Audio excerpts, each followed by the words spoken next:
Before we get started, if you haven't heard about Anchor by Spotify, it's the easiest way to make a podcast with everything you need all in one place. Let us explain. Anchor has the tools that allow you to record and edit your podcast straight from your phone or computer. When hosting on Anchor, you can distribute your podcast on listening platforms like Spotify, Apple Podcasts, and more.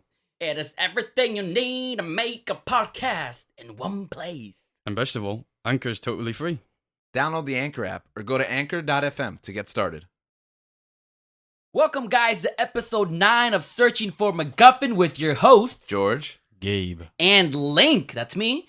Today, we have a special episode for you guys. I think that every episode is special. That is true. Every episode is special. But this episode is specialer.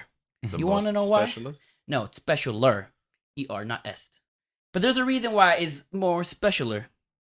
Why is that? I think that's correct. Grammatically, I think that's correct. Is not. Why is that? Because, think about this. What year are we in? 2011, according to George. According to me, if you've been listening, I live in 2011. Okay. Well, Gabriel and I live in 2021. You're so 2000 late. That's a great reference. That's a great reference right there, baby. That's a deep cut. That's a deep cut. Music classic. Not if you live in 2011. Yeah, that's right. That just happened. Yeah. But think about this. You are alive right now in 2021. You could have Partially. been born at any time throughout the history of this world, right? Mhm. You could have been born in the 1700s. Yeah. But instead, you're born in 2021, where you've been able to see all the great movies that have been coming out, right? But specifically, the Marvel movies that have been coming out. Right. Daredevil, classic. Yes, X-Men. Classic. Blade Trinity. Classic. They made Lou that movie? Ferrigno Hulk. Fantastic Four. The one with the fours in the title instead of A's. Oh, by the way, let me tell. I know I shared this with George. I haven't shared this with Gabriel, but I thought of this restaurant idea. Well, it's a Marvel-themed fried chicken restaurant titled. It's based in it's based in Hell's Kitchen, titled "The Blind Lawyer from Hell's Chicken." I thought that was a good title. I was really impressed with that. Tweet it, copyright it. Tweet it and copyright Do it. what you got to do. Yeah, squat on the domain. Oh, no one take Blind lawyers from Hell's Chicken. Is from that what Hell's you said? Chicken. Yeah, the blind lawyers from Hell's Chicken. Fried food. Yeah, it's kind of wordy and long, but Hey, what works, right? yeah. You know what's long? Searching for MacGuffin. That's not that long. Okay, so back to the topic, right? You could be alive at any point in life, but right now you are alive in time, right? But right now you're here, and you're able to watch all these great Marvel movies that have come out. Yeah. The MCU, not the stuff before. I mean, you can also watch that, no problem. Yeah. If you want to watch Spider-Man dancing in his emo look. I mean, then half you of can that do stuff is on Disney Plus now, right? Spider-Man 1, 2, and 3 years in Disney No, Plus. I mean, they will be soon, but why soon? some of the other movies. Because they entered with a deal with Sony to distribute them to Disney. Oh, We're not really sure if it counts with the upcoming Spider-Man movie or if it's just the back catalog after that one. yeah. Is that dance that he does in Fortnite? I don't remember what the dance is. Perhaps. Maybe it will be when Spider-Man comes to the game. For those of you who can't physically see what No we're one doing, can physically see. We are only an audio those of you- podcast. 3 people in this world can see what we're doing. Yeah, You- but we're in the room, so why would you be talking to us? But we were doing the Spider-Man 3 dance where we put our hands up in the air and then we thrust at the sky. I'm pretty sure they can hear the chairs creaking. Oh, there you go. Yes. But yeah, you are alive where you're able to watch the MCU catalog. How many movies is that? Like 20-something movies? 22, 25? We really did our research. We don't even know how many movies it is. As they scroll through the list and count them now. 6 plus 6 is 12. Yeah. Plus 11 is 13. Plus 3, 24. Our listeners definitely tuned in for basic math. 24? 24, yeah, 24 movies that have been out. I'm going to be honest with you. I Been thought out. it was like 22. I had no idea. It was 24 No, it's movies. 24 movies in the span of... Oh, we're counting phase 4? Yeah, phase 4. Oh, okay. Since Yeah, Eternals. got it. But you could have been alive at any point in history. I keep on driving that Yeah. point. You could have been alive at any point in history, but you're alive right now, and you're able to watch all these great movies. And that's what we're going to be talking about today. The MCU, the 24 catalog movies that they have produced. And we're going to talk about what we love about them, how we enjoy them, what we hate about them, and other insights into these movies. And the best way to divide this is by talking about the phases. There's phase 1, has 6 movies. Phase 2, 6 movies. Then we go to phase 3, and it feels like Disney just goes crazy and just produces 11 movies in the span of 3 years. Yeah. 3 years, 11 movies. So I think the best way to do it is to segment this, which Link mentioned, this being a special episode. I think we're going to divide this in 2 so that we can really get deep into each of the individual titles. Yes, so, it's a twofer. Yeah. So today we're going to focus on phase 1 and phase 2. The first 12 movies of this catalog. So pretty much half of it. Yeah. That's pretty cool. Okay. So let's start off with phase 1. Okay, so phase 1 begins with our first film, Iron Man, directed by Jon Favreau. I think this movie is fantastic. What's fantastic about it? It's just so iconic. Like, okay, so one of the things I love about I love the Oscars, right? I love watching the Academy Awards. And I always like the little montages they make of clips of every movie. Right. And one of the one that they always put is of Iron Man walking from Iron Man 1. Mm-hmm. And I just think that's such a badass scene. It's like, man, cinematically, I just think it's beautiful. The cinematography of it, it's very simple, but it's Iron Man walking, with the explosion in the back, and I think, wow. It's just so, to me, that's a special scene right there. It's iconic. It's iconic, yeah. And that's why I really love this movie. I love Iron Man 2 because I think it's iconic. Although we've had superhero movies done in the past, yeah, this one came out of nowhere. Right. So Iron Man 1 for me, it's my favorite one of this phase. It sets the groundwork not just for this phase of films, but for the entire MCU. I think if this movie wouldn't have been as good as it was, I don't know if we'd be where we are today. And what I love about it, it's just so atypical of that, hero's journey archetype of following that motto, but also doing it within a hero that's fresh. For example, Spider-Man 2, I think, is one of the best superhero movies ever. Yeah. But we've seen the Spider-Man story told over and retold. It's mythical. It's like Superman and Batman. Mm-hmm. But Iron Man was almost like a fresh character to audiences. Even comic book fans, there weren't many epic Iron Man stories that most fans gravitated to. You have your Armor Wars and you have Enter the Mandarin. But they're more like historical texts. And some people obviously, are Iron Man fans and they get really into those stories. But at least in my experience, it's just like Iron Man was a cool guy in an iron suit. And it isn't until this movie that it kind of redefines that character for this generation. He wasn't really like an A-lister. Yeah, he definitely wasn't an A-lister. So it was a bold choice to go with Iron Man. And an even bolder choice, I think, to go with Robert Downey Jr. as the lead character here. Question. Does Tony Stark in the comic books already look like Robert Downey Jr., or was it after Robert Downey Jr. became Iron Man, Tony Stark, that people started to draw pretty much Robert Downey Jr.? So it's just like, does he look like an Anglo-Saxon man with black hair and a goatee and a mustache? I mean, Robert Downey Jr. didn't have that iconic beard and mustache thing. He definitely, his facial hair and his haircut is meant to mimic the comic book Tony. So if you go back to the 90s comics or the cartoons. But yeah, so that's what I'm asking. Was he already looking like that, or did they look like that? I mean, he modeled the look off the comics. So Okay. like the facial hair and the haircut, it's atypical Tony. Okay. Because I didn't know that. Because to me, like if they would have got Tom Cruise, for example, which was up for the role for a long time, he would have had a beard and a mustache and a haircut just like that. Okay.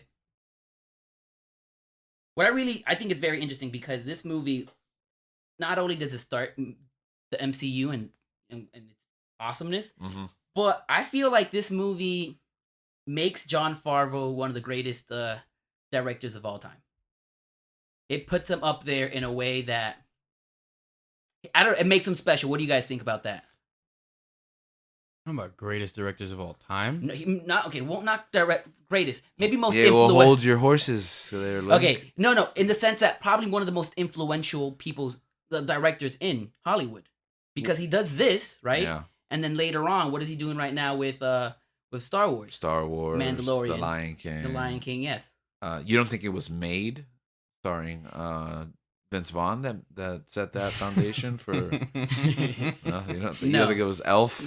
I don't think it was Elf. No. Do you think if they get another director, would they be as successful as Jon Favreau is right now?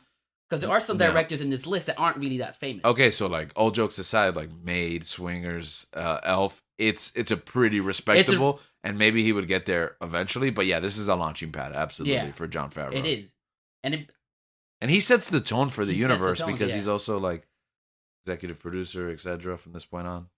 Yeah, one of the things that I really enjoyed, obviously, you guys have listed many points, but in a superhero film, I really liked the humor. I feel like one of the main reasons the MCU is so successful is the humor that these people have into the films, and it's very natural. It doesn't feel like forced at any point, and I feel like that starts with Robert Downey Jr.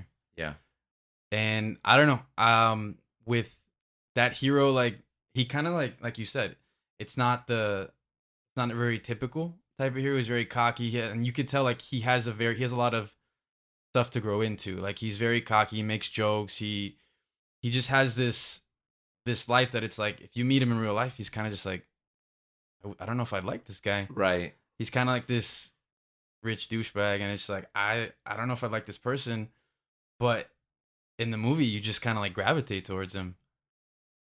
And that was just one of the many things that I love about this film. And the fact that also it looked beautiful to me. It's beautiful, yeah. That was what, 2008? Yeah, that's so true. Yeah. And it holds up. Like they show that scene in the Oscars. I'm like, dang, epic. Well, the next film has the enviable task of doing the same for another pillar of the MCU, and that's The Incredible Hulk by Louis Leterrier. Is that if that's Leterrier? Yeah, I don't speak French. I apologize. Leterrier? So The Incredible Hulk, starring Edward Norton, as Bruce Banner. I personally like this movie. I like this movie more than some people, I think. This movie kind of falls off of people's rewatch list early on. Yeah, I'm guilty of that. How so? Why? Why do you think that is? I don't know if it's. I mean, it probably has to do with the fact that the actor's different. Mm-hmm. But, and I don't know why this is, but it feels different to me. How so? If I can remember this, because it's been a while since when you I've say seen it feels different, it doesn't feel like Iron Man. Is that what it doesn't feel like? See, Iron Man, it's like I can see that being in the MCU. Right. With Incredible Hulk, it doesn't feel. I don't feel like it has that levity towards it.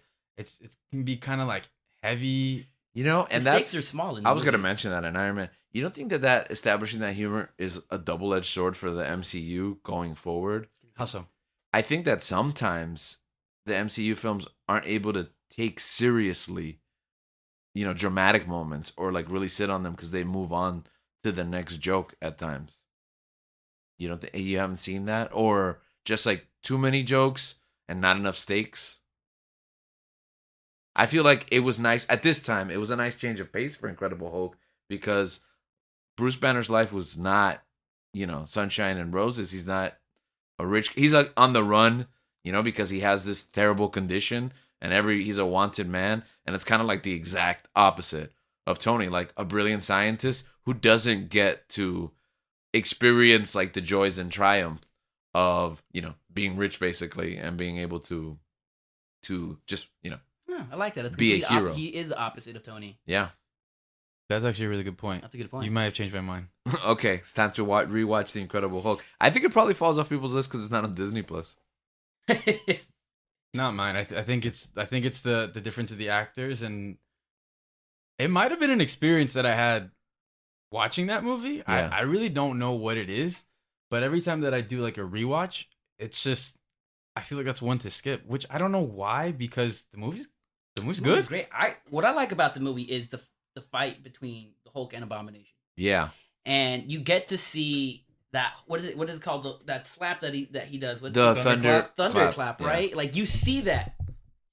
And I remember when in the movie theaters when we watched it that he did the thunderclap, there was a guy that was by us that he stood up and he started clapping because he loved that moment. And I thought, man, it's one of those because these movies, they all come from comic books, but it's rare that they capture like little things in the comic that make it special. Mm-hmm. There's other movies that do it. I'll talk about that later. But this one, with that little moment right there, I'm like, man, I love that. And it's almost like there's no context to it. You feel like if you know the thunderclap, it happens. You're like, that was for you. Yeah. That's why it rewards those hardcore fans, and that's what I loved about it. And you mentioned something interesting that there is a change in stakes and humor when it comes to when we go from Iron Man to the Incredible Hulk. Mm-hmm. And I do wonder if it's because we all know, Robert Downey Jr. is great. Right.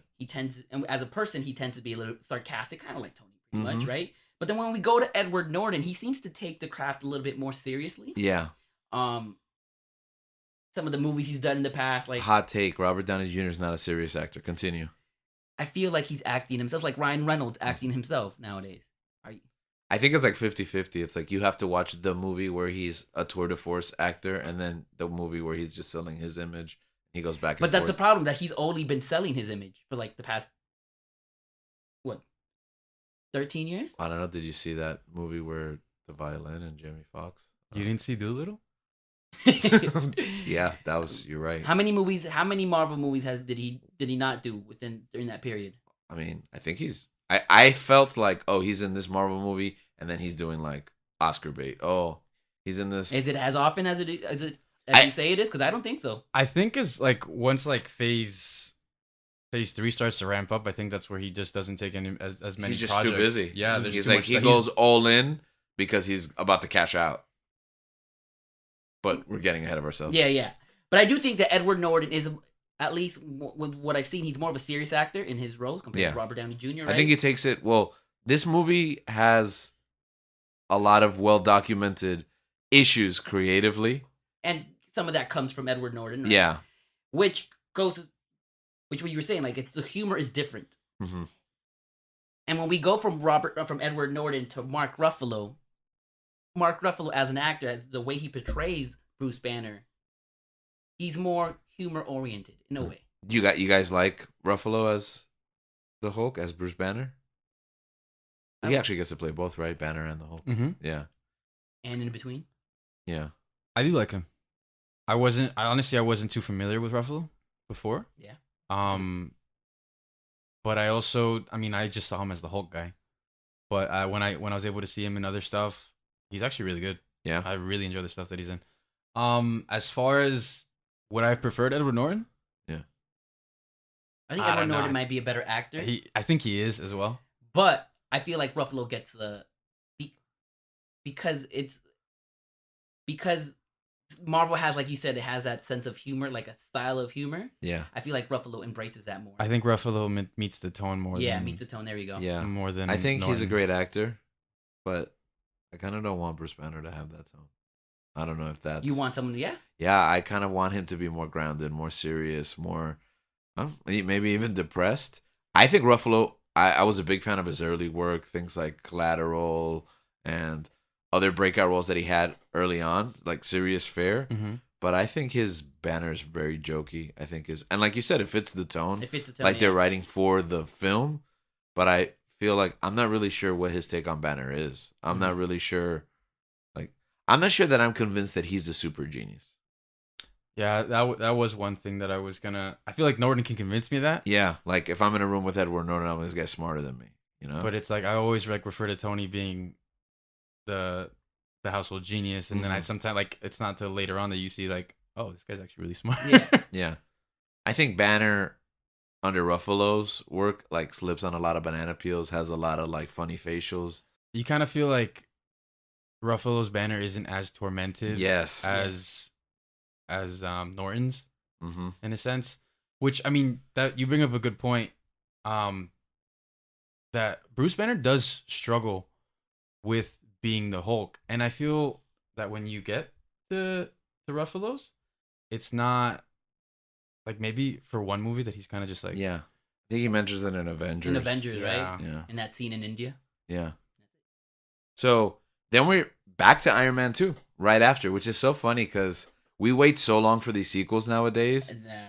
Yeah, it's funny to think that we just went from Iron Man to Hulk back to Iron Man for Iron Man 2, also directed by Jon Favreau. It took 2 years to make, so Which I think, cutting back to the first two movies, Mhm. the after credit scenes. Oh, yeah. What would become a long, enduring tradition that is almost... That affects you to like every movie you watch. Like Yeah. I don't know why. Like I know this movie is a stand. Like it can be a random movie. It'll be Mhm. standalone. Why am I staying after the credits? Obviously, like of course you should like pay respects to the people that made the film, put so much work into it. Absolutely. But like sometimes it's kind of like I'm expecting more footage or Mhm. something to happen after the credits when I know nothing's gonna that's how I happen. was after Encanto. I'm like, am I gonna miss something? It's like all the time I'm just like Googling after Yeah, credit Yeah. scene, after credit scene. it is just a part of the experience where as soon as the credits are on, once the black and white credits are scrolling, Google, is there something after the credits? Because it could be any movie at this But point. what? Because this is popularized here, right? Yeah. But it wasn't the first time it was done. Well, my first experience was the Pirates of the Caribbean movies. That's the first At ones. okay. Yeah, That's which true. was What super... about before that? Because Daredevil has a scene like that. What? I don't even remember that. Yeah, he has a scene where But all the way Bullseye. after at the all end the of way credits? after with Bullseye, yeah. No Or way. maybe it was before. No, that's before. It's like there's like the minor credits and then Mm. they do it and then it just goes to the credits. I'm almost certain. But what about the X-Men movies? Do they also do that as They well? do that. Yes, Yeah. actually, the X-Men do that. Yeah, actually, you're right. So they popularize it, but it's been done before by other superhero movies. But those are also Marvel movies, though. They're not part of the MCU. See, I think what it was is when it happens in Iron Man, I'm like, oh, we might get another Iron Man movie. Mm-hmm. And then Hulk comes out. What's the one for Iron Man? I don't remember. I think Nick Fury Oh, and okay, listen yeah, for the yeah. Avengers Initiative. Yes. And then everyone starts to get excited. And I don't know why. When I saw Hulk, and then I see Tony come in and talk to General Ross. Yeah. I'm like, oh, I don't know why I wasn't like correlating the two to be connected. Like I was just so used to standalone films. Yeah. And then I was like, oh, what? This guy's in this movie? They're gonna be and then it started hitting. I was like, oh, this could be something big. Mm-hmm. But obviously I still had no idea to what scale it would have happened. And I don't think Marvel did either because I think they had no idea where they were going with that scene after Incredible Hulk.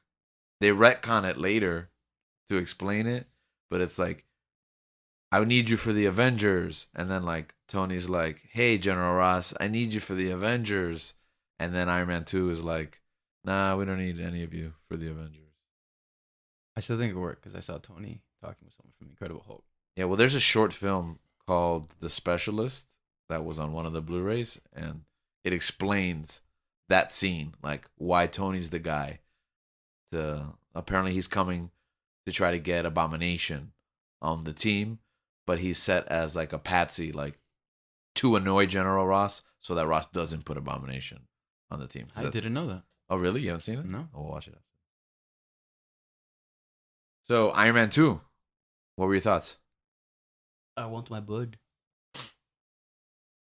I felt like Iron Man 2 was fun from the intro. Well, obviously the intro's kind of sad with Vanko, right? Yeah. What's his name? Ivan. But when Ivan Vanko. when Tony comes in, like he's like has that like he comes in the suit and everyone's like cheering him on. He's got the cheerleaders, and I don't know why. Also, I feel like Iron Man really attached AC/DC. Yes. To me. Yeah. Like it popularized it in my head, and after that, like I just turned into an AC/DC fan, and Which is hilarious because you think it would have been like the Iron Man song. right, and that's like only in the credits, but Yes. it's like I only think of now when it's Iron Man, I just think of AC/DC. Right, because Tony listens to AC/DC, right? Like in the movie we have Black Sabbath, but Tony listens to AC/DC, so it's part of his character. Yeah, exactly. And so like him coming in to shoot the thrill and having the whole entrance and like saying it, we're back. I thought that was really fun, and I started off the movie really enjoying it, and then also the cast change. Oh, With- yeah, this is the moment if you said we're going to switch our Hulk, we switch our War Machine here. Don Cheadle makes his entrance early on in the film. And he acknowledges it as well. Yeah, how does he do that? he makes that joke like that. I forgot what he said. he comes into the courtroom, and then Tony greets him, and he's like, "I'm here, deal with it." And then that's not word for word, So but that's he's basically talking what he to says. us. Yeah, Yeah. pretty much. Yeah. So he's talking to us. How do we feel about the cast? I love Don Cheadle. I love Don Cheadle. Yeah. Yeah. What about? I think Terrence Howard did fine. It's not that I don't like him, but I think they did it. If they had to replace him, I think they did a good job. Yeah. What do you- This is I think a it was an upgrade from Terrence Howard. yeah. Whereas with Norton and Ruffalo, I think there's a downgrade, but Ruffalo does get the tone of. Which is funny because I think you'll get this opinion from some people about the Hulk downgrade, but I think most people are just so used to Ruffalo. Ruffalo, that it's yeah, like they don't- exactly. Like you They said, they don't forget. even remember Yeah. that. But with this change, this is kind of a learning curve for Marvel, I think, because this is 2 recastings super early on, and I think they start to figure out we need to do something about this. Like we can't be losing people left to right. Because imagine if you show up to Avengers and half the Avengers are recast. Like, Yeah. any other thoughts on Iron Man 2? I mean, Sam Rockwell. Oh yeah, he's excellent. I love He's Sam hilarious. Rockwell. I have yet to see a Sam Rockwell movie that I don't. I mean, a Sam Rockwell performance that I don't like. So to me, he stole the movie. Okay, performance, yeah, but not movie. Any movies that you don't like of Sam Rockwell's? I mean, I also don't think I've seen a movie. Watch Confessions of a Dangerous Mind. I've seen the ones with the guy from that directed 3 Billboards in Ebbing, Missouri. Ebbing, Ebbing, Missouri. That guy. He also did 7 Psychopaths. Oh, I love And Seven that movie's Psychopaths. great. He's great in it. Yeah. He's great in Jojo Rabbit. Every movie I've seen of him, he's awesome. I Yeah. love him. I remember seeing Iron Man 2 way too many times. How many times did you guys watch Iron Man 2 in the theater? Like 4 or 5. Probably however many times you saw it. Yeah, but like within the span of like maybe like 10 days. 10 days, yeah. Yeah, it was in. When these movies were coming out, they were being released at 12 a.m. Yeah, So you had to make the line. You couldn't like order your tickets online, so you had to stand there in line. And we were always the ones standing there in line. mhm. Yeah, so But none of our friends or family members were. exactly. You stand there with the diehards, you watch it, and the next day when your family gets up and they can actually watch it, it's like, all right, we're gonna go. And it was towards the end. I mean, I was in middle school. Yeah. It was towards the end of the school year, like Mhm. summer's coming up, finals week, and it was like it became a trend that it's like, oh, we're gonna watch the Marvel movie. Yeah. And so watching at midnight, and then probably like Friday during the day, and then throughout the weekend, Watching the multi. Yeah. you try because I mean you have different groups of friends that haven't seen it yet, and you just want to keep watching. Yeah, and that theatrical window was wider, so it would be a long time Mhm. before you're going to be able to see it See it at again, home. yeah. Mm-hmm. And then buying it again was like another experience. Like, oh, the Blu-ray's coming out. Watch it. What do you guys think of the villain Whiplash? Because I liked forgot his name, the actor Mickey Rourke. Mickey Rourke as Whiplash. I thought he did Yeah. well, hmm but it was a forgettable. So There wasn't that special. About we're it. still in phase 1 here, and I think that they are like cheaping out Marvel. They're learning some lessons. I know notoriously they did not want to pay for a accent coach for Mickey Rourke, so he had to go do his own travel and learn the accent to speak with a Russian accent on his own. Really? Yeah, because they wouldn't get him a dialect coach, which is also why Scarlett Johansson doesn't have a Russian accent. And it's also why Abomination, Blonsky, is British. He was like born in Russia or Russian parents, but like raised in England, and he has an English accent. Wait, is Tim Roth English? Yeah, Tim Roth is Mhm. English. I also love Tim Roth. Yeah, Tim Roth is great. Yeah. But so they were cheaping out, and I think that's kind of like they weren't particularly worried about their villains at this point, and this trend kind of emerges, I think. So they kind of lucked out because they underpaid Rourke too as well. They were underpaying actors a lot Yeah. at this time, so they just looked out. They paid for it later on. Yeah. So Rourke was on an upswing. He did amazing, and I watched this movie so many times. Like I mentioned, I think I was obsessed with it, and then I came around the other, and I was like, you know what? I don't know if I like this movie that much because I started thinking this isn't so much Iron Man 2 as it is, Avengers 0.5. There was a lot of elements there that didn't have to do with the first film, and it just felt like it was selling the next movie, which is, it was a problem to me at the time, and I think it's because I hadn't understood Marvel's vision yet. Even though we had seen like the cameos, we hadn't realized that these characters were going to start weaving in and out of each other's movies, because we still had to set up some of the big players. And the next big player that they set up is Thor by Kenneth Branagh, and that came out in 2011. Came out on my birthday, May 6th. For George, it just came out. So. Yeah, that movie it's the hot new movie that I'm watching.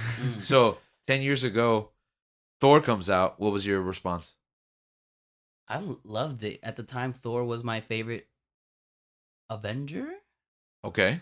Like when this movie hits or before that? Before that. Really? Why? Yeah. Well, different compared to the other ones. You know, Okay. He's a god. Right. He's Greek. You know, there's that Greek, that Norse. Norse. Not Norse. Not Greek. Norse. Mythology in it. And at that time I was reading comic books, and I liked Thor. Yeah. I remember being really excited about this movie because of the director, Kenneth Branagh. I love his Shakespearean work. Do you think it was gonna be more like that? I think it was like that, though. I think it was. I think my favorite parts of this movie is everything that takes place in Asgard, everything that takes place among the Asgardians. Like, that's my favorite movie. And then when it comes down to, like, the little town in Texas, like, that stuff's fine. But I agree. It feels small. I agree because that town is it looks like they built that town. I'm pretty sure they did build that town. Okay, I agree because I didn't watch Thor in theaters. Right. I had just come back from Guam and I was like in a torrenting phase, so I torrented the film. Okay. Wow. Confession. Sorry. Confessions of a Dangerous Mind. And so when I watched it, that Asgard stuff was awesome. Like the grandeur, like it was a step up. Yeah. Like, you know, like we were still in Iron Man and like and even in Hulk. You know what's beautiful? That ceremony at the beginning where Thor and Loki have their comic book accurate helmets. Yeah. Yeah. And it's like, oh. They're one of those little moments they get. Yeah. That I was talking about. The thunderclap of Thor. And regarding more of the other stuff, Anthony Hopkins. He's amazing. They got Anthony Hopkins. Like, this was a huge get at the time. That's a huge get. He's a fantastic actor, and I think that scene where he's like fighting, he's bickering with Thor. Silence. Yeah, and he like casts him out, and they have that whole argument. Yeah. That was super powerful. And I actually read that when they were filming that, their acting was so good that people on the set, like the cast and crew, were like visibly like shaken. Like someone like people were crying. And I was just like it's stuff like that when you like read about it and then you watch it back again, you have those little tidbits of information that's like it makes it special and it makes it different. Right. And I mean, I really appreciate that. I thought Anthony Hopkins killed it, and I really actually enjoyed seeing Tom Hiddleston as Loki. Yeah. Oh yeah. Yeah. Wow, what a get for them. And Natalie Portman. That came out of nowhere, right? Because I don't think many people knew about Tom Hiddleston, right? And then here he comes, and that Thor is awesome. Loki steals a movie. But Loki steals a movie, right? Yeah.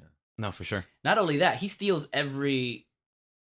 From there on, like people just love Loki. Yeah, yeah. To the point where he has to turn babyface. He has to go from a villain to a hero, an anti-hero. Yeah. Yeah.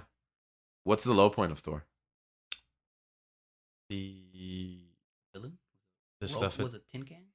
I feel like the villain though is clearly Loki. So, but yeah, you're right. Like the Destroyer, I think he's called. He's just a tin can. I think you bring up a good point with the town, which I'll probably get back to when we get to the. Okay, so it's like a tale of two movies. For me, I thought what you were gonna say was Thor's eyebrows. Oh, that's part of what's coming up. Oh, okay. So, but what I really like about Thor 2 is that they add a second superhero in Hawkeye. Oh, that's right. You get to see Hawkeye. Cameo. You don't get to see much of it, but it's like, a little cameo of Hawkeye, which sets up seeing him again in Avengers. And that's where it starts to kind of be like, anybody can pop up anywhere. Exactly. Also, Chris Hemsworth was jacked, and I don't think I had seen someone like that ripped. You think he does steroids? As a... We're not gonna Chris Hemsworth, I know you're listening. You're one of our listeners from Australia. Yeah, you're our only subscriber. Do you do steroids? We're not gonna tell anyone. But if you do,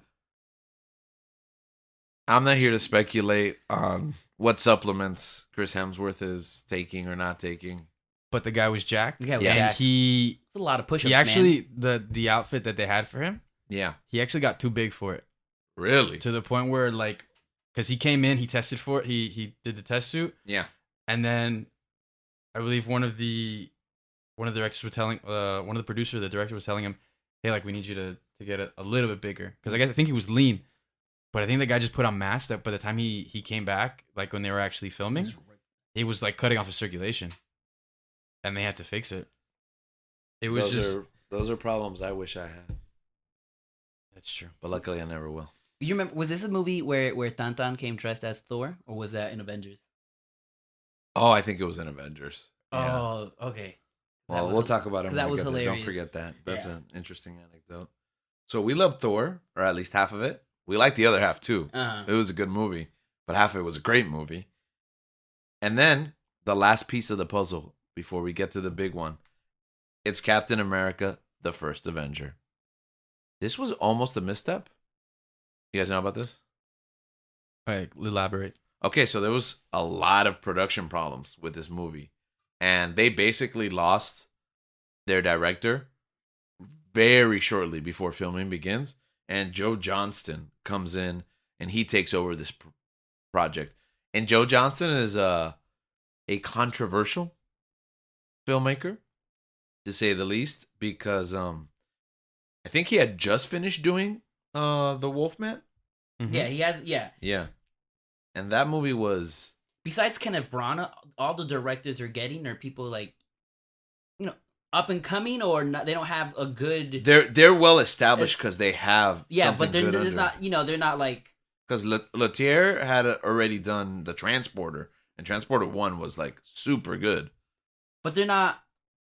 How do I explain it? They're not Michael Bay. Not that I want Michael Bay, but they don't have that. You're gonna have to unpack that one. They don't have the power, like the name that Michael Bay had. Jumanji? They weren't big blockbuster directors, exactly, right? Yeah. They had a good film or two under their but they weren't big, popular. Right, absolutely. Yeah, exactly. Yeah. I do think that Marvel does popularize the blockbuster director. Mm-hmm. John. That's why I said, and that's why I said I think Jon Favreau was so influential because he becomes a blockbuster director because of this. I think they still do that now to this day. I think it's a launching pad for directors. They get them young and early. Maybe they have like a sleeper hit. Yeah, like the guy from the Fast and the Furious. Tony Danza. No, the guy did Tokyo Drift, and then he ends up taking the Justin Lin. Yeah, Justin Lin, right? He did a Marvel movie. He was supposed to, right? Was supposed to. I'm not sure with this line of. I think he was supposed to do it just. Oh no, I'm sorry. He did. He was supposed to do Flash, or something like that. I thought didn't he do Aquaman? Aquaman. There we go. Aquaman, yeah. My bad. Yeah, Aquaman's not part of the Marvel Cinematic Universe. Okay, so Joe Johnston comes on board, and he takes over this film at the last minute. I think. To mixed results. Some people love this movie. Some people, it's their favorite Marvel movie. Have you heard this? Okay, so when this movie came out, I thought it was good. I liked it, Mm-hmm. but this movie got ruined for me because a friend of mine, said that this movie was better than The Dark Knight. Okay. This is when Facebook was at its prime, and I have arguments with people on Facebook. And as soon as she said that, I'm like, okay, I hate this movie. This movie's obviously not as big as The Dark Knight. Mm-hmm. She said if The Dark Knight's a 98 out of 100, this movie's a 96. And I was like, okay, I hate this movie. So how dare you say that? Wait. She said it was better than The Dark Knight? She was arguing that it was better. You And- said it was. But then she rated it and too. she gave it a 96 when The Dark Knight was a 98. After I argued with her, and Okay. she was like, You okay. talked her down. I talked her to 2 points off. Yeah, apparently 4. No, you said 98 and 96. Oh, or 3, because she said it was better. So Where are these numbers Quick coming from? maths. No, because you said 98 and 96. Yeah, exactly. And then you're like 4 and then 3. No, 4 or 3, because if it's 98, what's better than 98? 99. 99. Oh, so you're saying it would have been because you couldn't like nail down what number she would have rated it before you talked her down to 90. Exactly. Okay. But I was like, okay. And because of that, not that it's a bad movie, but it's it's like, okay, this is obviously not as good as The Dark Knight. It's not up there with The Dark Knight. Okay. Yeah. What about you, Gabe? I'm still shocked at what you just said. Was it the math or just that someone would dare put it that close to the Dark Knight, or even better? Honestly, I don't even Okay. line of questioning. So this is actually one of my wife's favorite. It's her favorite Captain America movie. It's one of her favorite events. One of her what? It's her favorite Captain my America. jaw, my jaw just dropped. Okay. I'm telling you, these first Avenger people, they're everywhere. Wow. I mean, I see where you're coming from because my best friend is like he's the same way. Like he loves Captain America. Captain America is one of his favorite heroes, Right. because of this film. And I mean, I like this movie, but I just don't understand. there's people in like their top 5, their top 10s, and I'm like, okay, Yeah. I guess it's a hot take. Yeah, I went into this movie excited because Joe Johnston directed The Rocketeer in the 90s, and that was like one of my favorite movies as a kid. Yeah. Also, I said Jumanji earlier. Yeah. He also directed Jumanji, which is, I just didn't want it. I didn't want it to be like a random comment that I just said Jumanji out of the. Yeah, which also was one of my favorite movies as a kid. Oh, you don't have Tourette's and you're just saying random movie names? I love Jumanji and The Rocketeer. Chronicles of Narnia. With that being said, they are nowhere near anywhere The Dark Knight or the best, or they're not in the same category as the best Marvel movie ever. Do you think that you kind of fell out of love with Joe Johnston when he made Jurassic Park 3? I wasn't even aware he made Jurassic Park 3. So subconsciously, maybe, because that movie is horrific. But Joe Johnston, and he does this a lot. He likes to pick up projects late, and then so sometimes they're terrible, and then sometimes they're good, and it's like... You can't really blame him, can you? Yeah, so we're like, we see what you're doing, Joe Johnston, because we can't tell if you're a good director or not. If it's good, I made it. If it's bad, it's the previous director. Right. So this movie's good, but it's flawed. I think, in my opinion. But Chris Evans. I almost got the Chris's. But Chris Evans. It took me a while to jump on the Chris Evans bandwagon. Yeah, I'm going to be honest. This movie didn't convince me. And this movie did not convince me. Plus, he was already the Human Torch. Yeah. I don't like it when actors play different superheroes. Like Michael B. Jordan? Specifically, when... If they're Human Torch. No, yeah. Specifically, if they're in the if they're in the same if they're already in the same company. You get me? Right. Like, you're going from Marvel to Marvel. It doesn't make sense. So it's okay when, like, J. Jonah Jameson becomes Gordon. Commissioner Gordon, and then J. Jonah Jameson again? Yeah. Okay. I mean, I'll justify that. All right. Because it's bound to happen now, especially with Marvel movies. Right. Especially with so many movies. Exactly. So, Christian Bale, Dark Knight, is now going to be in Thor. And you hate that. Not that I hate that, but it's like, you're Batman, bro. You can't do that. Okay. You're literally you can't jump on the Christian Bale. Do you hear this? You can't. Back out. Back You out can't now. do this. What are you gonna do, Christian Bale? Assault me with your words? Come on, Tom Cruise. So, You'll get canceled. with that being said, Captain America: The First Avenger. To me, my nitpicks are: I really wish Hugo Weaving was in it more. I really wish he wasn't like a Nazi caricature. I really wish that the movie didn't try really hard to stop them from being Nazis and just becoming Hydra like immediately. Like, we don't want to talk about Nazis. It's campy, which is fine, but it kind of holds it back in my opinion. One thing about this movie that makes it important is that it's the first Marvel movie that's written by Christopher Marcus and Steve McFeely. Mm-hmm. And from there on, they end up writing pretty much all the big Marvel. They pretty much end up writing a lot of the Marvel movies.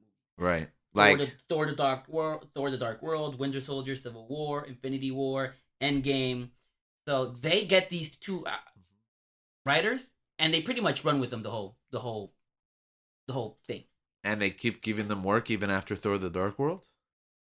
Kevin Feige did not give up on them, because you're right. It's Captain America, the first Avengers, then Thor's The Dark World. But then they find their stride in Winter Soldier, Civil War, Infinity War, Endgame. Okay, yeah, absolutely. Those films are... But, I mean, can you really fail those movies at that time? Like, I mean, I think what's good about them, though, the writing is a Yeah. big part of it. So I give them credit. I do wonder, though, if what movie did the Russo brothers? Winter Soldier. Winter Soldier. I Yeah. do wonder if the Russo brothers have a big play Yeah. in that. That's so true. Yeah. And it's funny with writing credits in Hollywood, it's really hard to differentiate. What? Yeah, who's and Unless what's you what. understand different style, like, oh, you can tell this was written by him. Yeah. But you're right. Even then, sometimes you'll make those assumptions, and then the writer room themselves will be Yeah. like, "Oh no, I got that from this guy. He brought it up and everything." So all the foundations are in place, right? Tony, Bruce, Thor, and Steve, the Avengers, 2012. Well, you by- also get Black Widow and Just Iron wait. Man too, right? Yeah, you get Black Widow, you get Hawkeye, kind of, And Thor, yeah. in Thor. You know what? You're right. I said that But the Thor is- four pillars are. I said that in Thor, it's the first time you see another hero. But you're right. They have Black Widow in Iron Man. Iron Man 2, that's right. So I Yeah. take that back. I'm sorry. And then into next year, in May 2012, we Yeah. see Marvel's The Avengers, Marvel's The Avengers. which at the time was the biggest thing ever, I think so too, yeah. right? Which when we looking at it now, how small was that? Yeah. We're yeah. celebrating over like 4 Yeah. heroes being Well, together, 6 5, heroes 6? being together, Listen, yeah. listen. But 4 movies. Let me enjoy the Avengers. Let's stay where we are now. No, and let me it's enjoy great. It's the great. Avengers. It's great. The other ones will have their time. It's You know, great. and it's you said they're small, but they're small in comparison. This movie's Comparison. still huge. No, this movie's huge. Yeah, Yeah. the stakes are big. Tony almost dies again. Yeah. Or for the first time. But back then, it felt big, right? Mhm. It felt like, wow, this is what a Justice League movie would look like. Probably the biggest thing that I had seen on screen. Yeah. I think. I mean, I remember standing in line for hours to get a crack at this movie early. I think it might have been a week. A week early, yeah. Yeah, a week Started early. And I stood in line all day. I took the day off of everything. Like from 3 to No, I think it was like 7 because it 7, was right, yeah. since it was a pre-screening, you didn't have to wait we till waited midnight. in line for that. Yeah, it was like 4. No, I mean, I think it was 3 for us because actually I didn't take the day off. I think I had to get out of. I know someone was standing in line for me early, Okay. so It was I probably me. I think it was Yeah. me and Pookie. yeah. So I think you guys got there like Right. at 12 Yeah. or something like that. See, you guys saw it early, Mhm. right? Okay. And you guys seeing it early. I'm a good person. Everyone know that I am a great human being. I am the salt So- of the earth. Here we are. I'm not a bad person. I'm not a bad person. I'm the salt of the earth. Me and a group of friends we are at an event, and Link walks into the building, strutting all over the place. I mean- I saw Avengers. He didn't I wasn't mean, saying if it, but you could- watched Avengers but you a could- week before it came out, you are allowed to strut. You're the coolest person in but that you room. could see it on his face, and I'm not denying that. There's a twinkle. But this There's a twinkle guy in my eye. comes up to me, and he goes, "Coulson dies." Oh no. Before I even say how was the movie, he just says Coulson dies. Wow. And You know what? Great powers come with great And I- responsibility. no. And I abuse No, that no, no, power. no. And I am sorry. I looked at him, and He didn't know if it was true. If I was it bluffing. was, and it was rage. But you didn't know if I was bluffing or not. I was still so pissed. But at the end of the day, it was true. I though. was Yeah, still he so realized pissed. he So realized tell- that when he watches it a week So later when I go and watch it in the movie, with me. I was so mad.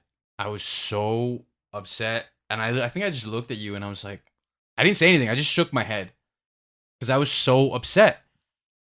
I was like, how could you? I'm still getting. Which I kind of vowed to get my revenge, And you have. but I have nope. I Yes, haven't you had. have. I haven't had the heart to. Because you're a better person than me. I haven't had the heart to do it, and I really You're not a want bad to. person. You're a better person than me. You're I'm not still- a disgusting person. I'm still making. You're not a disgusting person. But agreed. I mean, when I saw it with all the normal people Mhm. opening night, Yeah, the plebs. it was packed. It was a packed house. This was such an event that actually I remember that was around the time like I think Twilight was pretty big, Mm-hmm. and people. I mean, this is a side story, but people were like confusing me for Taylor Lautner, Okay. and I was That is true. really confused. We called you Jacob all the time. No, still, but that's between us. Yeah. That was between our group. But this was other people that were like freaking out. And I mean, at the time I was wearing like a tie, a shirt and tie and stuff like You that. just were wearing like jean shorts Like and a no prep- shirt. yeah, You were just prep. walking around. No, but walking like around with dogs. As would- a werewolf. yeah. and I mean that may The be moonlight. that may be like a weird side story, but Right. to me, That was a very weird side story. to yes, no, you're but to correct. me it added to an experience. Yeah. You I mean it's not the same for you guys. You'd already seen it. Yeah, nobody had confused me for Taylor Lautner. Exactly. That's And no correct. one was cheering for you and That's right. yelling and screaming at you. So it was just different. It added I don't know, it added fuel to the fire, to the Mm-hmm. hype. And so watching the movie, I think afterwards we ended up going to eat shawarma because of this movie. Yeah, absolutely. And it was all right. Just Just like- great. This movie's great. I think Just- you wanted to. No, the shawarma. Oh, the shawarma. The movie was great. The shawarma was all right. The shawarma was mid for alright. me. Yeah. Oh, wow. It's the first time I had shawarma. Was not. Did you like it? I'm going to be honest with you. I didn't go with you guys. You keep telling the story, and I didn't have shawarma. You were there. We didn't I- have shawarma right afterwards. We had it like months later. Months later? Yeah. like Okay, 2 or that 3 might have months, happened. Yeah. Every time you guys tell me the It was- story, It was a place by your house. you make it sound like we went directly to the Yeah, we know, shawarma. we Oh no, it did. wasn't after. Oh, okay. It wasn't because it was 12. Maybe I've just The misunderstood. shawarma was not open at 3 a.m. Okay. But I also think that you wanted to share an anecdote about my brother dressing up yes. for this film. Your brother came dressed as Thor, Yeah. but like Bargain bin. bargain bin, like DIY Thor Yeah. with the tin can, like Yeah, he had tin cans for the The- chest plate, yes, and I remember he had electrical tape. What is it like? Yeah. The silver duct tape just wrapped around his shoes and legs to create the boots, the silver boots. and he had the hat and the little hammer. Yeah, he had a little hammer, as in he had like one of those meat grinding hammers. What I love about this movie is that it has Joss Whedon as the director, and I feel like this might be the first time where you have someone that's already into that pop culture, that sci-fi, Okay. come in and do it. You know, he does Firefly, he does Serenity, he does. But those weren't very big ventures. Those weren't big ventures, right? But you Right. have someone that's already into something that's, I don't want to say In genre. in genre, In genre. nerdy, yeah, right. Yeah. He's, he does that. He did Doctor Horrible Sing Along Blob. So I think I love the fact that you get one of us to direct this movie. Right. One of us. Josh Whedon's one of us. Are you Well, sure? Not anymore. Not anymore. Yeah. Or It was a different we time. have similar things in common. You either lived long enough. Phase So Iron Man 3 kicks 2. off phase Phase 2. 2, yeah. And this I think received mixed reception from fans. I love this movie. I personally love this movie. I agree. This movie's great. Shane Black's a great director. I love Kiss Kiss Bang Bang. He worked with Robert Downey Jr. I was just about to say that. Yeah. So I'm pretty sure he got this job because Robert Downey Jr. recommended him. And it's a Christmas movie. I'm always down for new Christmas movies. In May. Yeah, in May, but because they do that because it's not like a Christmas movie like The Grinch or Arthur Christmas. So you're gonna when sell did the. Die Hard come out? I'm not really sure, Okay. but the point here is that Iron Man 3 is a big Marvel movie, so it comes out for the summer.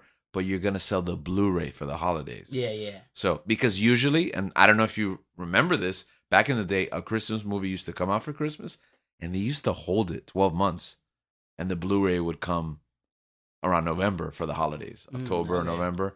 So the window for a holiday movie used to be way longer, and it would disappear. Like there would be months where Yeah. it wasn't there because you're gonna make more money later. So, but this is a Marvel movie. It comes out in the summer, then you double dip it.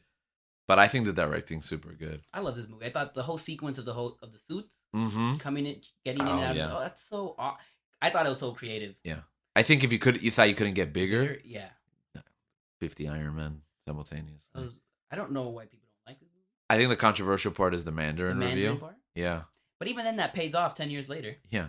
Well, I mean, some might argue it's a retcon, so it's like kind of trying to fix an issue, which is what I think this establishes what's going to be good from this point on, where if you like something, we're going to give you more of it. If you didn't like something, we're going to pivot and we're still going to honor, what we've done in the past, but we can kind of nip tuck and get a narrative that kind of is more pleasing for everyone. So I love, They make it work. yeah, they make it work. I love the Mandarin reveal because I do think the traditional depictions of the Mandarin were antiquated and just didn't have a place in today's society. So, like, I love Ben Kingsley. He's totally not Asian, So, and that caricature I think the movie had a lot to say with that like subversion. And like you said, if you didn't like that, well, it's gonna play out later Yeah. for you. Any other thoughts? Miami. I love the movie. Miami. Man 3 takes place in Miami. Yeah, Mhm. the Port of Miami, remember? That Like- whole sequence with the suit, it's like in the Port of Miami. At the end. At the end, yeah. Okay, but the whole movie doesn't take. He's like stranded in like some snowy. Chattanooga, baby.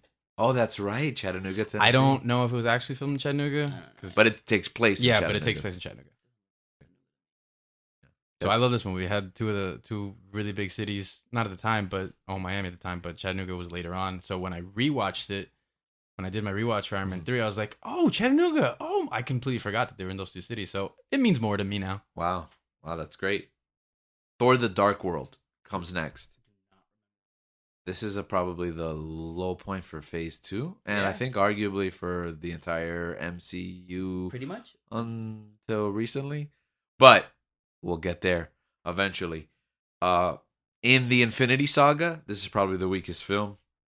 I still think it's pretty good. I personally like this movie. I watch it in my rewatch. I know Thor. I mean, I know that Loki stole the movie Yeah, again, absolutely. but I don't remember much of it. Okay, so Listen, I mean, we're going back to what my difference between Thor and this one. mhm. Okay, there you go. His eyebrows were fixed. Yeah.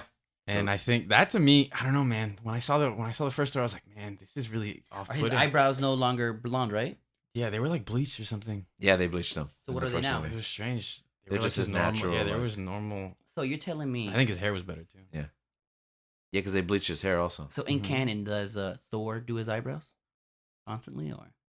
I think in Asgard he used to dye them, Oh, okay. and I think he's just too busy now with all this Avenger stuff. He forgot to dye That them. makes sense. That checks out, Yeah. actually. It also might be the like the ozone layer in, Of the world, in of Earth. The- Yeah, too much the depleted exposure. ozone layer. Yeah. Mm. So once it's depleted, Yeah. they're gonna come back.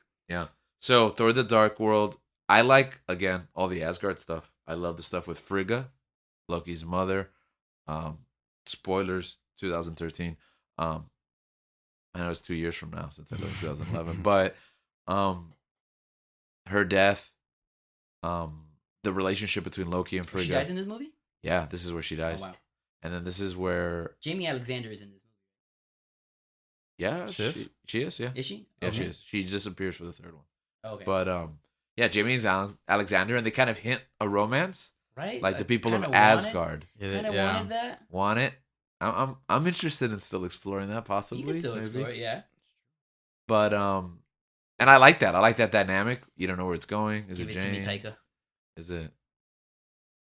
And all that stuff is great. I think Loki, like you said, steals the movie, but the villain is The weak. villain. Yeah, I is think weak, that was the weak. That's a lot of people's gripes about it. Is the villain is very forgettable. Yeah, Malekith, right? yeah, Malekith. I'm not super into the Malekith character in the comics. Like I'm not familiar with him, but I hear that like, comic book fans are like he's such an interesting character, and I heard that the actor, the Doctor Who guy, what's his name? So many. I remember that's also true. He was in Gone in 60 Seconds. Christopher Eccleston. Eccleston. Nicolas Yeah, Cage. Eccleston.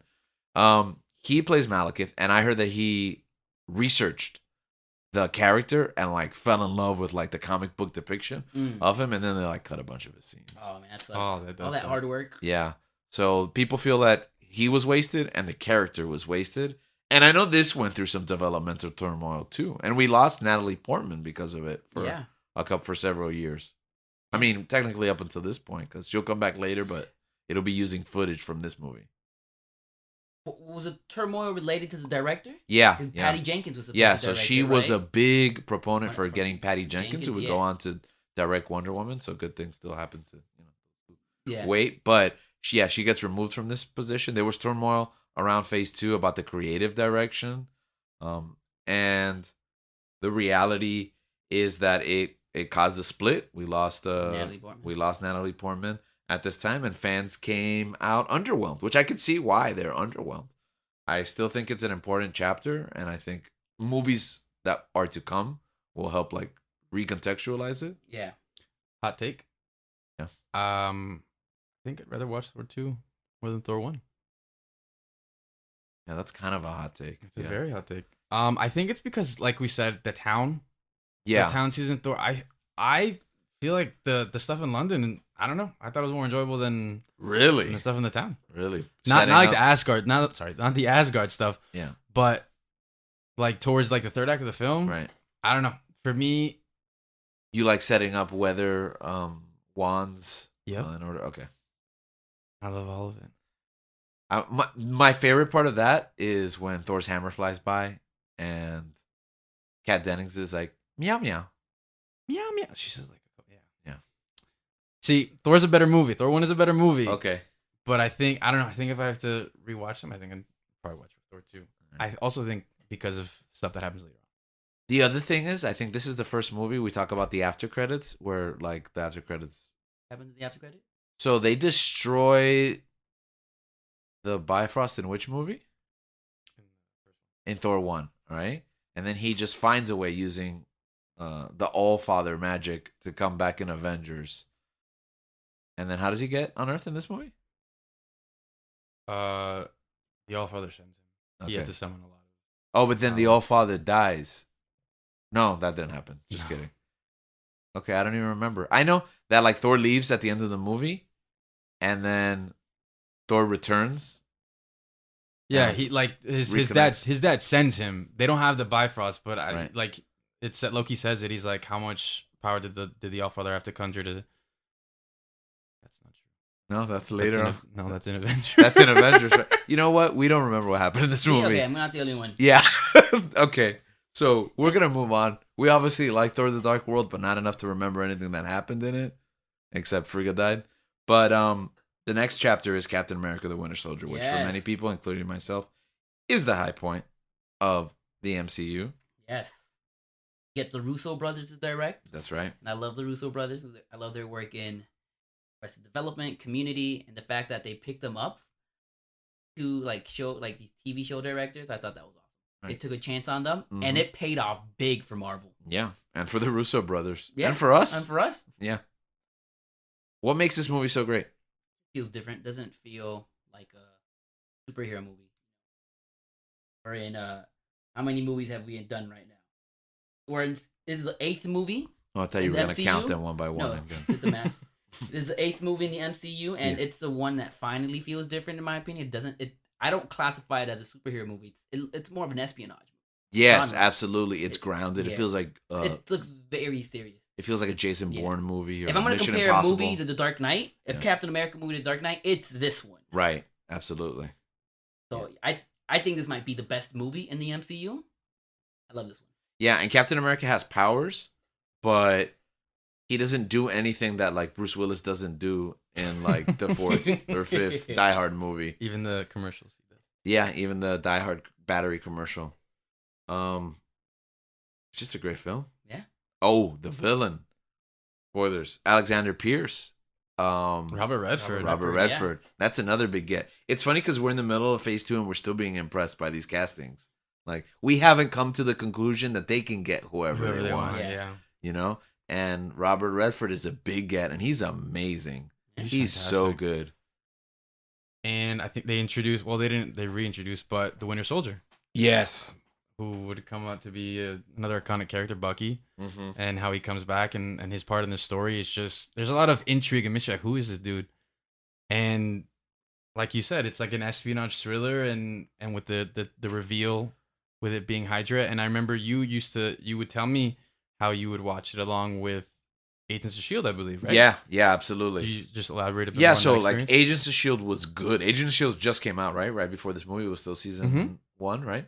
And season 1 is like, okay, it's a ragtag group of, young, sexy agents. With Coulson. Yeah, who are globetrotting. Who's not dead. Yeah, who's not dead. So technically, didn't spoil it for you. I didn't spoil anything for you. He didn't die. I'm not a bad guy. Yeah, you're not a disgusting person. So Captain America: The Winter Soldier comes out in the middle of season 1 of Agents of S.H.I.E.L.D., and it kind of took a while for that show to get on its feet and like find its legs, but there's like a big character turn, and then S.H.I.E.L.D. randomly falls apart in the middle of the series, and it's like, I remember the episode. I remember there's an episode where they showed the day. It was the night before the movie comes out, and they showed that clip from Winter Soldier where Fury is like running for his life, and everyone's trying to kill him, and the Winter Soldier just like blows the car over, and then it cuts, and it's like, go watch Winter Soldier, and then the next week Shield falls on the show, and it was like, you're rewarded for going back and forth. Like, I saw Shield on Wednesday, I saw Winter Soldier on Thursday, and then next Wednesday it picks up right where the movie left off, and that's where I think it sold me on the interconnectivity. It's absolutely insane. Yeah, it's an experience. You can't replicate it, I don't think, if it doesn't happen in real time. Especially because it turns out later, like, that scene wasn't even part of the episode. It was just they showed it to us because the movie was coming out, the next day. So the cliffhanger was for a movie that wasn't even part of the show. It was incredible. So Captain America, the Winter Soldier, takes the series in a brand new direction. And speaking of new directions, the next film, Guardians of the Galaxy by James Gunn. I love this movie. I think this is my favorite movie in phase 2. Yeah. Is my second favorite movie in the whole MCU. Wow. But I love this movie so much. It takes a big risk with these lesser known characters. Yeah. Right? And it's not until 4 years later in 2018 where these characters are finally introduced to the characters of the MCU. Yeah. So you take a risk on these characters and you hold them there like on the shelf for a while. Mm-hmm. Because you don't see it all play out until Infinity War. And this is even bigger risk than, like, if we said Iron Man was a big risk. No, this for is the even first bigger. movie, Yeah.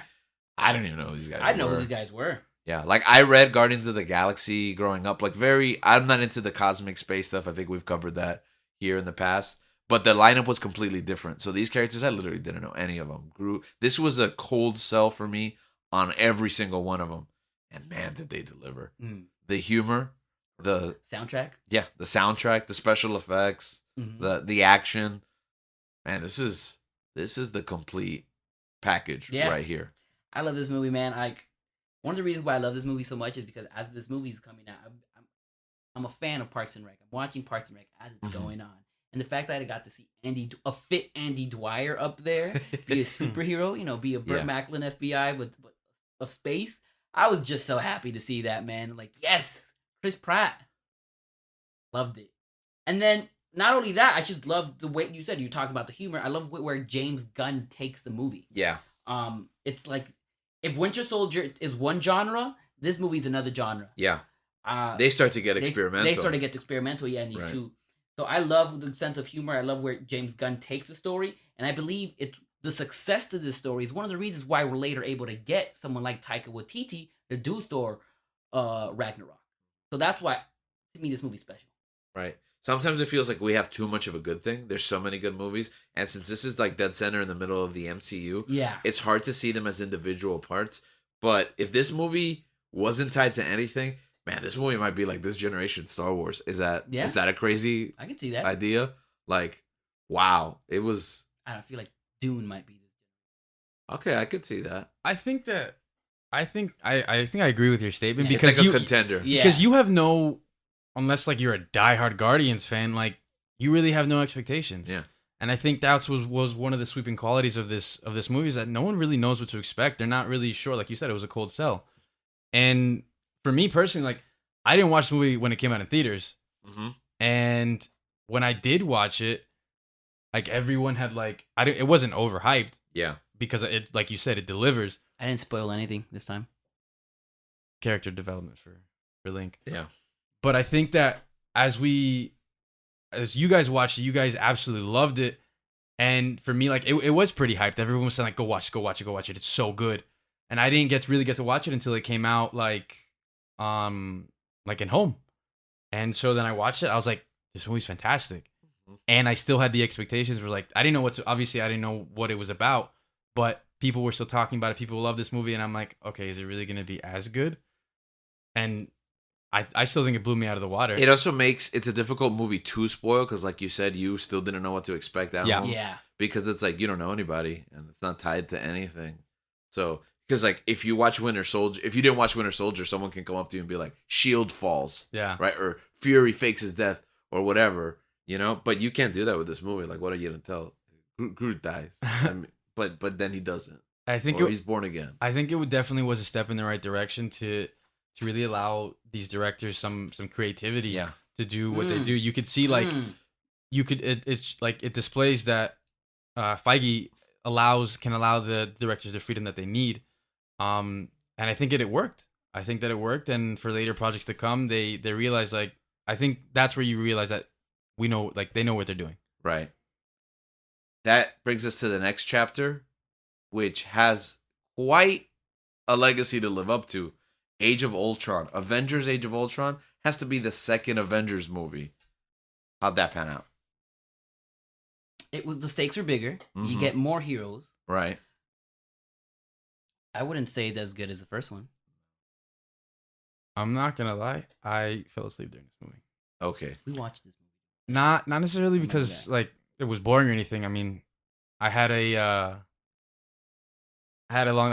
soccer tournament that we had we Okay. had So it played was the night personal before. stuff. Yeah. But that influenced me because I had watched the movie. I had watched Avengers, and someone asked me, "Oh, like, did you like Avengers?" Yeah, it was okay. Yeah. I didn't remember half of that movie, Right. and so it wasn't until like years later that I go back and I watch it, and I'm like, with the thought in my head, this movie's okay. It's all right. But then I watch it and it's like, I really enjoy this movie. Yeah. It was basically like watching it for the first time again. That is a testament, though, to like the quality of the film itself. Because if it was Avengers, the first one, I don't see myself. I could have been sleep deprived and waterboarded for 72 Yeah. hours before Avengers. I don't see myself falling asleep during that movie. Yeah. So obviously, and maybe we were spoiled too because we expected so much. I think there's a lot of characters in this movie. I didn't know what to expect. I didn't expect Vision to be in the movie. I was surprised when it happened. I'm happy that that's the launching point for that character because we're going to get so much more from him. And Vision and Scarlet Witch, I was never big fans in the comic book. West Coast Avengers, not my favorite title, but East Coast. okay. But this sets the groundwork for a lot. And I think we are still unsure because there's a lot of strands in this movie that go in different directions. And when we came out of the movie, we were like, where was that going? Where is that headed? Yeah. And we still hadn't like figured this is all pointing to something else. Although I know that was stifling creative for Josh Whedon at this time, though. There was also a lot of questions about like stuff that had to be in the movie, but Josh didn't really have a place for it. He was like, I want to tell this story. And they're like, well, you also have to set up this movie and this movie and that movie. Because this movie sets up, Black Panther, because Claw appears in it. Civil They War. talk about, it sets up Civil War. Zemo. Yeah. It's a WandaVision. I mean, is it Yeah, WandaVision? it will. Yeah, it sets up, Scarlet Witch and Vision, whatever Yeah. they're gonna do, in the future from this. It introduces a lot of new Yeah. characters and worlds and elements, and the vision that Thor has for Ragnarok. Yeah. And I don't really think they had a plan yet. They didn't know what Ragnarok was gonna look like, but he has the vision anyways. I did like this movie when it came out. You watch these movies, you're on a high from them. Like, oh, this movie is great. I did think that it was better than first one when it came out, but after rewatching it, after rewatching all the movies in chronological order for Endgame, I realized okay. Yeah. After with time, I'm like, all right, I can see that. Yeah, you're was like, oh, good. we needed this movie. We needed this movie. It's good, but it's not. I prefer the Avengers. And I think we become more open-minded as the phases kind of flesh out, because sometimes we go to a movie and we're like, oh, this is a chapter in a series, rather than if Guardians is its own isolated thing, we start to see these movies as kind of the next step. Yeah. So we anticipate, like, it wasn't so much about what happened here, but where it's going to take us. Yeah. And then that begins the speculation and everything. Mm-hmm. Phase 2. Yeah, go ahead. I think the film is necessary. It is. Yeah, absolutely. That's my gist with it. Yeah. Phase 2 ends weirdly. I think it ends in a high note. Well, the movie's good, but we were used to Avengers, and like you're obviously gonna think the big Avengers movie's gonna end, but there's kind of like an epilogue in Phase 2, which we see is gonna kind of become a tradition, so to speak. Ant-Man finishes Phase 2. So as our final title, what were your thoughts on Ant-Man? Okay, so I love Ant-Man. Uh-huh. Not because of the character Ant-Man, Okay. but because of Paul Rudd. Paul Rudd's my favorite actor. If I were to choose an actor to play me when I'm 40, for my movie, this is 42. It's gonna be Paul Rudd, and you know what? He will still look younger than me. So I love Paul Rudd. He's one of my favorite actors, right? Paul Rudd is my favorite Avenger. And when I say that, I don't mean that Ant-Man's my favorite Avenger. I mean the character, Paul Rudd himself, is an Avenger in my MCU. Okay. He is, so I love him. Did you just say that the name of your biographical film would be This Is 42? Yeah, because that Judd Apatow movie, This Is 40. Yeah. Oh, so it'd be like 40 and then the number 2, or it would start when you're 42. Oh, see, it's ambiguous. Oh, You can't tell. Oh, it wasn't like T-O-O? It's creative, huh? Yeah, 40 T-O-O, or is it would it be 40 42? T-O-O? Or is it ambiguous, Too fast. Too fast, Too fast, 240? Too fast, 240, starring Paul Rudd. But I love this movie so much because of Paul Rudd. However, something that Gabriel said when they were talking about Guardians, Mm-hmm. he was talking about the freedom that Feige and Marvel gives to the directors. Yeah. I feel like, and I agree with you, they do give them freedom to do things, and like as you said earlier, for Age of Ultron, Joss Whedon kind of fights that freedom because he wants to tell his own story, but he can't because he's doing a culmination. Yeah. And I do wonder, because this movie was supposed to be directed by Edgar Wright. Yeah. And I love Edgar Wright. And I know that Edgar Wright had a vision for this, but it wasn't what Kevin Feige and Marvel wanted. Well, I also remember that there was conflict backstage because around this time in fight, we talked about a couple of films because The Dark World is here too, and there was creative differences there. So that's how many films are in Phase 2? 6. We just talked about 3 movies that had creative. But this one issues must backstage. have been. But I know that there was a battle between Ike Perlmutter, I believe is his name, who was in charge of Marvel TV, and Kevin Feige, because they were trying to make these 2 different studios work cohesively, and they had very different visions of what they wanted, and they both had a say in what happens in each other's division. And this turmoil, I mean, we're almost lucky that we survived through Phase 2, because then they start, because of these issues, they give the power over to Kevin Feige, and they just go, listen, you're Marvel Studios, and TV's something separate, and that's why we kind of see that Agents of S.H.I.E.L.D. backs off and it stops like connecting directly with the films. So this is, I think, the straw that broke the camel's back. Edgar Wright exits, and Joe Cornish, right? Edgar Wright and Joe Cornish produce it. Right. They exit. They were going to direct and write, but it has to go through a rewrite and a new director. So yeah, you're right. They exit, right? Mm-hmm. And I think that up until then, this is probably the biggest director that Marvel gets. Right. The most popular director. Adam McKay? No. Oh, Edgar Wright. Edgar Wright. Adam McKay writes it. Adam McKay writes it, correct. And yeah, actually, remember even that. then, Adam McKay is only doing Will Ferrell movies at the time. Right. Well, because I remember that because Paul Rudd gets cast, so we're thinking it's going to be a comedy. It's Ant-Man. What a joke. Ant-Man comedy, right? And it's one of the reasons one of the things I love about Guardians of the Galaxy. It's that it's a Marvel movie, right? But it's comedy, and there's some tension there, right? Because it doesn't feel it's more funnier than a Marvel movie, right? And so you have 2 styles. You have the Marvel style, right? And then you have Edgar Wright style. Mm-hmm. And I want that tension because I feel like that's what makes movie interesting. Yeah, that tension, right? But because Edgar Wright, like I said, he's the most popular director they pick up at that time. There's egos there.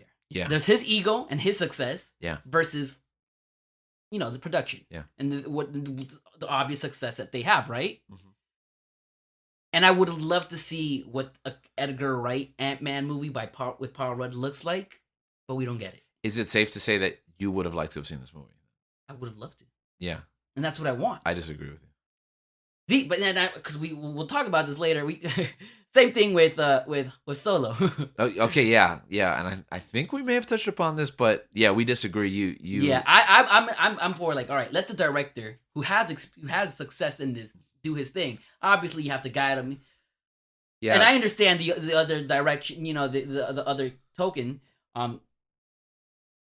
Marvel they've been successful throughout this whole time. They know what they're doing. There's rumors and hearsay about what Edgar Wright would have done with this film. I know that a big one that has been consistent, throughout the years, is that Hank Pym would have been the villain of this movie. Yeah. And I think that was a big, according to rumors, again, and speculation, that was a big dividing point between Marvel. And I don't think that would have worked. Hey, how do you make Hank Pym well, I guess. Well, because in the Ultimates comics, Hank Pym is like an abusive husband.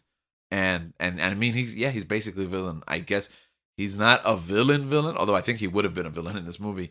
But he's just like, he's not worth being on the team. And he's a bad guy. And I think he was going to go with that. And Marvel Studios was not about that. They needed, especially because they get the actor Michael Douglas. They got Michael Douglas, another big name. Yeah, and I don't think they were gonna. Michael Douglas. Yeah, I don't think they were gonna. And we do get another movie with Michael Douglas. Yeah, well. and he gets to be Ant-Man basically. Yeah, you know. So this movie, I would have loved it. Yeah, I'm glad we got the movie that we got. I think it fits more in, and that ends Phase 2 for us. And that ends us kind of on a wonky note because we like Phase 2, but it's riddled with just creative differences. There is a method in comic book writing known as the Marvel method, where the writer gives a basic outline to the artist in how to draw the comic. The outline guides what the story's going to be, but it's not written like script. Every single thing that they're going to say hasn't been written. The artist has freedom to paint the canvas and frame each panel the way that they want. Then the writer goes back and fills in the dialogue to follow the story that they had worked together to create, artist and writer. It has its pros and it has its cons, but it's worked for Marvel for decades. This was established with Stan Lee and Steve Ditko and the other collaborators. Jack Kirby, who worked with Lee. I think they find their footing here, where they realize we need to take control of this, but we need to give creative freedom for them to lay out the panels, so to speak, the way that the directors and the writers need to. So we get more leeway from this point on. So Phase 2 is where we learn the lessons in what I like to call, or what we like to call, the Marvel movie method. There's a lot of growing pains in Phase 1 and 2. Yeah. I think they're working out the kinks. Yeah, they're working out the kinks for sure. If it's budget, if it's casting, if it's writing and directing, they're working out the kinks. And I think it definitely pays off for what comes next. Right. So that's why we've entitled this 2-part series, The Marvel Movie Method.